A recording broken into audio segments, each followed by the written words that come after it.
Welcome to the Adventures in Alchemy podcast, where we share tips, techniques, and true stories to support you in using the law of attraction and alchemy to create magic and live the life of your dreams.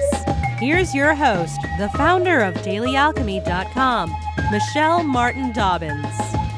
Hey guys, Michelle Martin Dobbins from DailyAlchemy.com. And that's where I teach easy steps to spiritual growth and manifesting a life you love. And if you'd like some more help with that, you can go to dailyalchemy.com and click on the button that says freebies, and it will take you to a place where you can get access to my magical freebie vault, which has tons and tons of PDFs and audios and little tricks and techniques to help you manifest more of what you want in your life. That being said, that is kind of what we're going to talk about today. We're going to talk about daily alchemy. What does that mean? Creating magic from the mundane. And a lot of times in our life, we want to create more of the adventuresome stuff, the fun stuff, the out-of-the-box stuff, not so much the mundane stuff. But the mundane stuff is where the magic is. You know, we probably spend 90% of our time in those day-to-day tasks, doing our job, cooking our meals, taking care of your children if you have children, self-care, taking care of your home, all those little life-making tasks. I mean, the things of, I love to travel, and so for me, travel is never mundane. It's a joy spot, and different things like that people like to do, go out to eat, go to see plays or different things. Those are fun to manifest, and they're, really nice to get you in a happy, joyful place. But if that other 90% of your daily routine life is not fun and happy, then usually you're not as vibrationally ready, shall we say, to fully enjoy the good experiences on top of that. And I'm not saying that daily life is not good, because that's what I'm wanting to talk to you about, how you can add spirituality into your daily life. And I talk about this a lot, but I'm really focusing on it more for myself. So I'm trying to find different ways to keep adding it in. I'm always inspired by Brother Lawrence, who wrote the book, The Practice of the Presence of God, I believe. I'll have to look it up. I'll put a link in the show notes too, but I believe he was a 14th or 15th century monk, and I pull this book out every so often. These are like letters he has written to people, but he practiced the presence of God, just being in that spirit while he was like a kitchen duty. That was his duty as a monk. So he just put his spirituality into these kitchen duties and just became very happy, joyful person. So I think Pam Grout mentioned in her book, and I hadn't heard this before, was that in her book, Think and Grow Rich, that people actually came to watch him do these duties, which is just crazy to me to watch. Someone came to watch him peel potatoes. I don't know. And I'm not sure, because I don't have the background on that part of the story. But I do know that the joy that he had in life was enough that made people see the value in what he did and to publish his letters. And I'm not sure if that they were published before or after his death, but they are definitely a worthwhile read.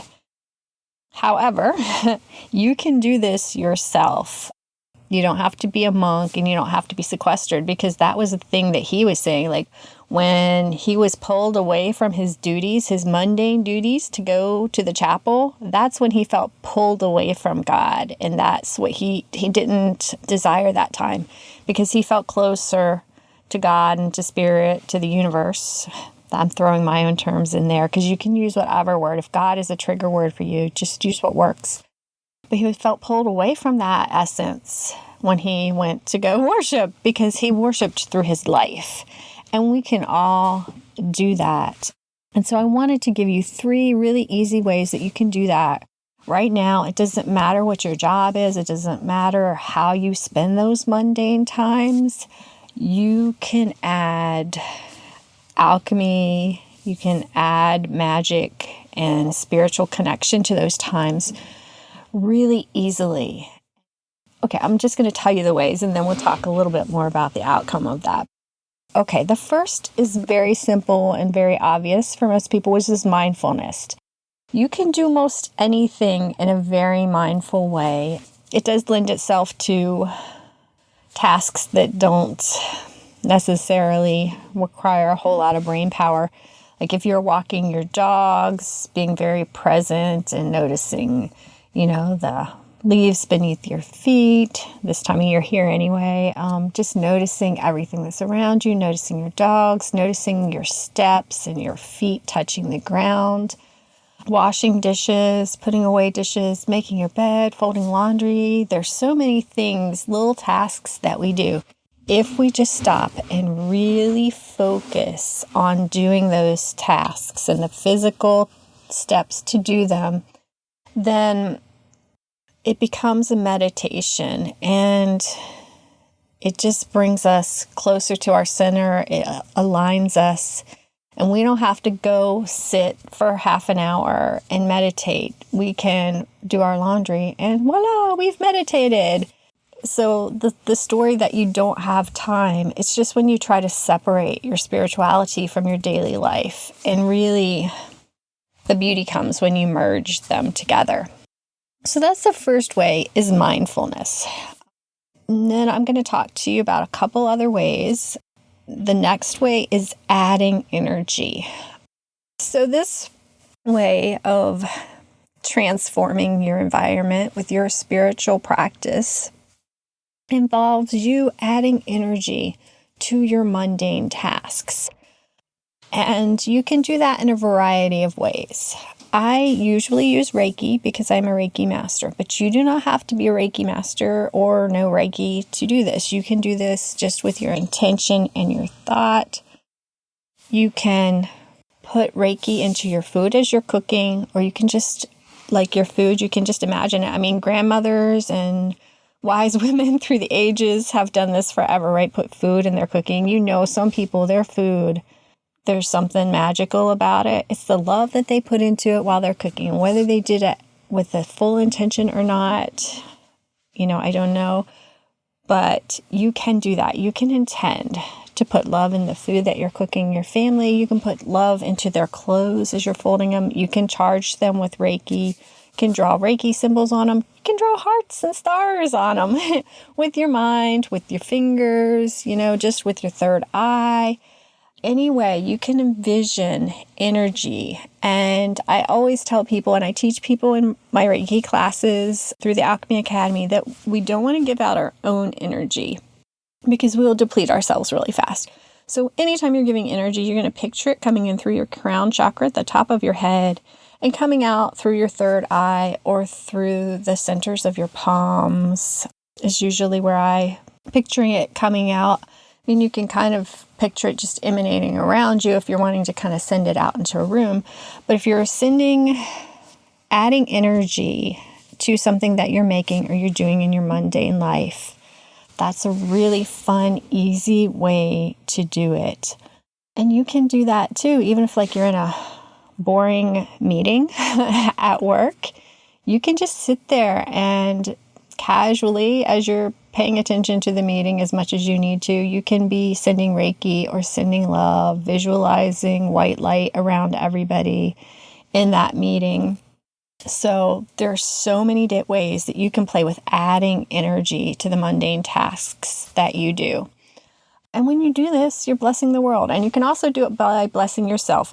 On the blog, I have a post about making love tea. I actually have a podcast about that too, which is just, you take your hot beverage, you sit there, you add Reiki, you add love and everything to it, and then you very mindfully drink it. That is one of my favorite practices to do in the morning. So I'm taking, an enjoyable mundane activity, having my glass of hot stuff. For me, it varies. It's usually tea, but every once in a while I get on a coffee kick. But using that as a spiritual practice. So I get to do both. I get to have a mindful meditation and my coffee or tea at the same time. And you can do that too. So that's the second way. So we have mindfulness is one way, adding energy is another way. The third way is taking energy. So this is really good if you are feeling down or low or just needing some support, some energy, some motivation in your life, and you have these tasks to do. I do not do this with other people. There are people out there who are energy vampires, and you probably know that, and you want to put up that white light bubble around yourself and protect your energy from those people, and you definitely don't want to be one. That being said, our universe has a ton of energy for us. It's never ending. The void, the new matter where everything is created in alchemy and in our world, it's there for us to use. And I usually, if I'm going to do this and I'm wanting to take energy, to gain more energy while I'm doing a daily mundane task, it's usually going to be one that involves the elements. In alchemy, we work with different elements. We work with fire, earth, wind, water, spirit. Some people do them different, give them different names, but those are the basic 5 elements that we look at. And so for me, a lot of times if I'm wanting to take energy, it will be something that involves a lot of times either outdoor. I can do it you can do it while you're taking a shower, one of those little mundane self-help tasks we can do.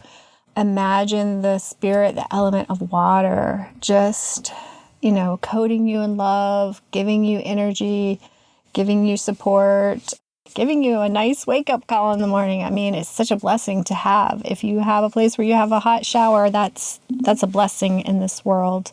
Water is life-giving energy. The earth, if you're outside, those of you that like to work in your garden, or if you're like, oh, I have to go out and weed eat, pull up weeds from my flower bed or mow the lawn or anything, it's a great opportunity to suck up energy from the earth. Another thing is that if you have tasks that you need to do that you can do outside and sit on the ground, even on a blanket while you're doing it, you can just visualize Mother Earth below you sending energy up into your body as you're sitting there completing these tasks. Another one is fire. And for me, I equate fire with the sun too. So if I'm outside doing a task, anything, just walking the dog, I can just be intending to receive energy from the sun while I'm doing that. And you can do that with any task where you're outside, or even if you're by a window and the sun is shining in on you. I don't usually use this with wind, but there's probably a way to do that. And just any task, you can always call on spirit to be with you. Intend, ask for your spirit guides, or just, the universal force field, whatever, to send you energy as you're doing this task. And then just kind of focus on knowing that you're receiving it while you're working on doing whatever you're doing. There are so many ways, like as I go through life and try to make everything mundane I do more spiritual, it's like, oh, I can do this, I can do that. So you can find out a ton of ways, but these are just 3 ways that are really easy to do and that I've enjoyed doing that you can add to a lot of variety of tasks. So the excuse that you don't have time for a spiritual practice is null and void. You cannot make that excuse. I know. I have 4 kids. I work a couple of jobs. I homeschool some kids. I drive some kids to school. I have a crazy life, but I chose it and I love it. But spirituality is extremely important to me, which is why I run Daily Alchemy and why I find ways to add spirituality to everything I do in life. And why do I do it? Bottom line is because it makes me feel good. It makes me feel connected. And I get signs and symbols and messages that show me that this is the correct path for me. And things, when I do this, because I'm not perfect at it by any means, but when I'm more in a flow state, when I'm more doing these practices as I go through the day, my life works. My life flows. It's not to say that I don't have problems or things don't come up, but it seems like the solutions are easier. I don't get ruffled. I'm like unruffleable. That's not a word, but it's like, oh, it's okay. Here's this thing that has happened and we will move forward and we'll find a solution. And I do. And that's not to say that I don't get out of alignment either. But the nice thing is all you have to do is take a breath and sit down for a few moments and think of how can I add spirituality to this moment? How can I use alchemy to transform what is happening right now? So you don't have to not do mundane tasks. You have to transform how you look at and how you do them. And that changes your whole life. So I hope that you will give these a try. Try mindfulness, try adding energy and taking energy from the elements, from spirit, from Mother Earth, not from other people. I know everybody that's listening to this would not do that, but definitely not intentionally. I think sometimes we all draw on energy from other people, not on purpose necessarily.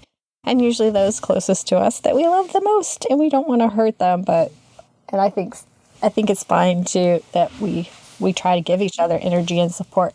But as humans, our energy is limited. So it's best if we channel universal force energy to each other rather than giving our own energy and depleting ourselves. It's no less of a gift if you're channeling Reiki energy than it is giving your own energy. In fact, it's more of a gift because you can give more, because you're channeling it through you instead of giving just what you have in your own body. So if you have any questions about these topics, feel free to go to dailyalchemy.com and you'll find some little icons there where you can email me, text me, tweet me. Actually, I don't know about text me, but tweet me, go to Facebook. Lots of different places, wherever you hang out, you can connect with me. And if you have ways that you add spirituality, alchemy, magic to your daily life, I would love to hear about them. If anybody has some no ideas, it would be awesome to share those on another podcast episode. And I'm going to be doing a project working a little bit deeply on how you can add more and more spirituality to your daily lives and make daily alchemy a spiritual practice that transforms the mundane into magic. Yep. So go out and have a magical day. Make sure you try some daily alchemy techniques. And I will talk to you on the next podcast. Namaste and hugs. Big, big hugs. Would you like some help creating more magic in your life? I've got a ton of freebies and goodies for you. They're all tucked away inside my magical freebie vault. You can get free access, though. You just have to go to www.dailyalchemy.com/magical-freebie-vault. Again, that's dailyalchemy.com/magical-freebie-vault. And when you get there, you can just plug in your name and email and you will get instant access to all kinds of goodies. There are daily and weekly manifesting planners, the How to Shift Your Vibe in 5 Minutes e-kit that has audios and a workbook. There are moon manifesting planners and daily love lists and money trackers and all kinds of goodies right there. I didn't want to make you have to go to a bunch of different pages and sites and wait for certain freebies to come out. So I just took all of my freebies and put them in one place where you could just sign up one time and download any of them that you want at any time that you needed. So you can just head on over to dailyalchemy.com/magical-freebie Vault and download them today. Have a magical day. Thanks for listening to the Adventures in Alchemy podcast. Connect with me on thedailyalchemy.com or Facebook at facebook.com/Michelle Dobbins author. Join us next time for even more magical life tips.